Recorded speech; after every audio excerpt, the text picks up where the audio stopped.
Querim's capital. They were shorthanded tonight, but it didn't matter. All hands on deck as the Cavaliers extend their winning streak against the Wizards to 12.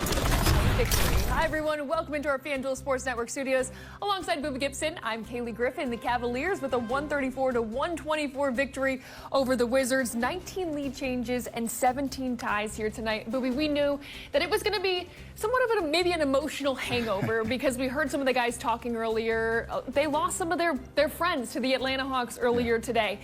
What did this win tell you about the resiliency of this group? I mean, that's what we've done all season. I knew hearing them that it took a toll on them. Guys, you spend more time with your teammates than you do with your family, and so it hurts. But it took a second to adjust, but we did what we've done all season. Guys refocused, they understand the mission, they played together, everybody stayed in their role, and we got back to Cavaliers basketball. 6 Cavaliers scored in double figures tonight, Evan Mobley being one of them. He's standing by with Serena Winters. Thanks, Kaylee. Evan, 19 lead changes going into that fourth quarter. How'd you guys turn it up? What did you adjust to come out with the win? We just had to scrap this one out. It was an ugly game. We started off slow. Like you said, a lot of lead changes, and yeah, we just got to scrap this one out. Hey, it was an emotional 24 hours. Did you guys kind of have to fight that mental fatigue to start this game? Yeah, for sure. I mean, we also had 3 in 5 days, so another tough one, and I feel like we were just mentally tired and a little bit physically tired, but we found a way to get the win. So you had a 30-point game the other night. You had 27 tonight, including 21 in that second half. I know Kenny talked to the team a couple of days ago just about believing in yourself. Did that message ring through? Yeah, for sure. I feel like that's our new thing that we say in the locker room, and we're just all going to believe in ourselves, and tonight, that's what we did tonight. Solid night from Max Strus tonight. I know you've been a recipient of plenty of his passes. Talk to me about the connection that he has with the bigs. Yeah, I mean, he's a great facilitator, great shooter, great basketball player. So tonight he hit me on a few, hit Jay on a few, and that's just his game.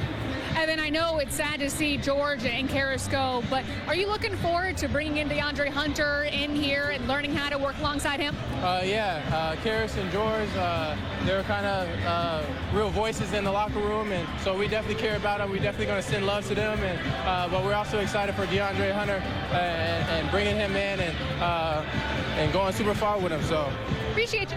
Yep, thank you. Hey, what happens when they start talking to you? Come on, they should. Come on. Come on, they start talking to you.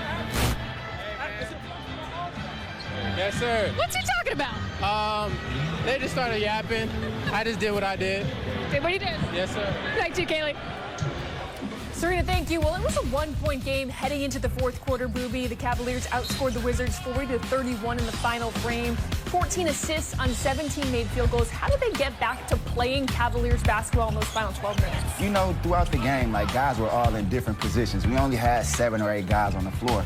But we know what we do, and that's move the ball and make the right play. And I love the fact that all these scores are coming off of touching that paint and making the extra pass. And when you do that, it doesn't matter what the defense does. It's just hard to play against. It's hard to defend. And so that's what we've done all season, and that's what we call Cavaliers basketball. Yeah, back to ball movement and body movement. We talked about last game how the Cavaliers had their longest winning streak against the Pistons when they had a chance to tie that tonight. They did that. Now 12 straight victories against the Washington Wizards. For more on this game, let's head out to D.C. now as we welcome in John Michael and Brad Doherty. What is going on over there?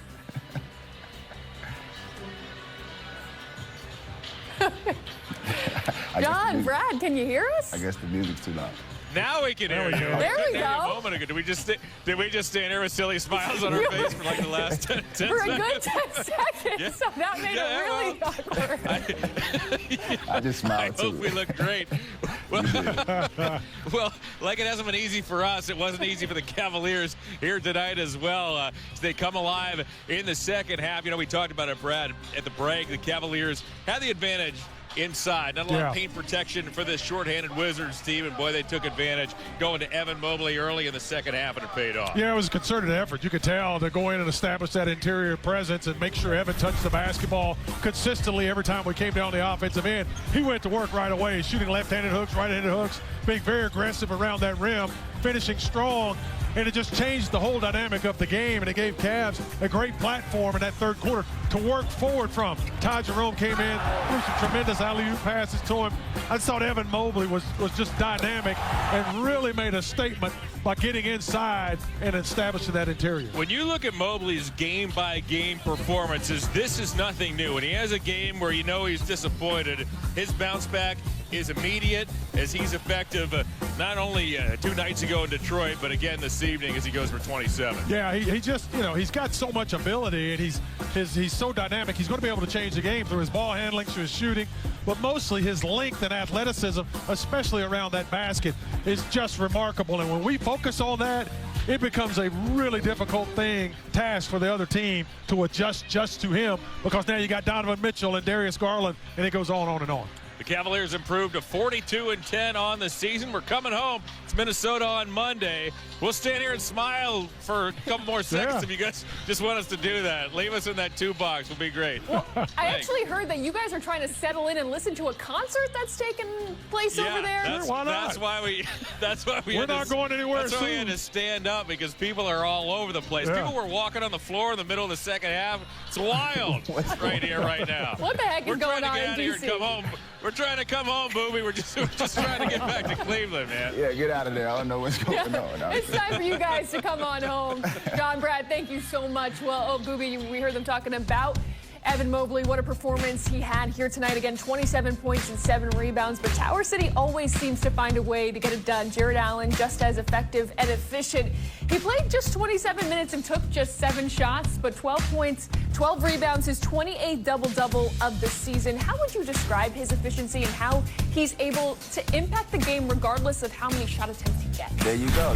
J.A. doesn't care about the numbers. He just cares about going out there and taking care of his teammates. And he's always going to be in the right spot at the right time. And usually, that's right in front of the rim, getting dunks and getting blocks. And so J.A. is just Mr. Reliable for us. We talk about the All-Stars, but we also got to remember he's one of our most important teams. There's no question. Jared Allen has been the glue. We talk about it all the time, and that was certainly on display here tonight. And more to come here on Cavaliers Live. The Cavaliers continue their winning ways against the Wizards, coming out with a 134-124 victory. Donovan Mitchell leading the way with 33. Lead changes heading into that fourth quarter. How'd you guys ultimately gain that separation? Serena, I'm just proud of this group. 3rd game in 4 days, 5 and 7. We're obviously shorthanded and going through the emotional kind of, toll of trade deadlines. I'm just really proud of our guys for just sticking with it. We weren't perfect, but and I loved how we shared it at the end. Really made some nice passes, and Max hit a couple of big shots. It's interesting. Sometimes you're proud of the group for what they're doing tactically on the floor, and there's other games where you're proud of them for other reasons, right? Like, why is this one of those games? Yeah, this was more. This just goes to show how connected we are, how much they support each other. We went through some some stuff, and we're all kind of tired, to be honest. And I told them, in the locker room, a lot of teams lose this game, and that's kind of who we are. We got a heck of a team. Evan with another solid night tonight. Even get 21 in the second half. What can you say just about, his response? I told him at halftime, pick it up. That wasn't Evan. Pick up your defense and start with your defense, and then get the rebound and start pushing the ball. Like sometimes with Ev, you just gotta remind him how good he is. And sounds like I'm giving myself credit, but it was really he turned the switch, and obviously great player. Kenny, what is it about this team that you guys are so easily able to overcome, in your words, stuff? I don't know. It's a character of the team. It's a leadership of the team. I wasn't feeling this game. I said, this is going to be. I'm not sure we're going to get this one. And they just have a spirit about them. And it showed tonight. I mean, the Wizards were hitting everything, right? They're hitting threes, long threes, Poole's hitting those crazy shots that he can do. But it was more a spiritual win today than anything. When did you get the sense that you guys were going to be able to pull it out and overcome that stuff?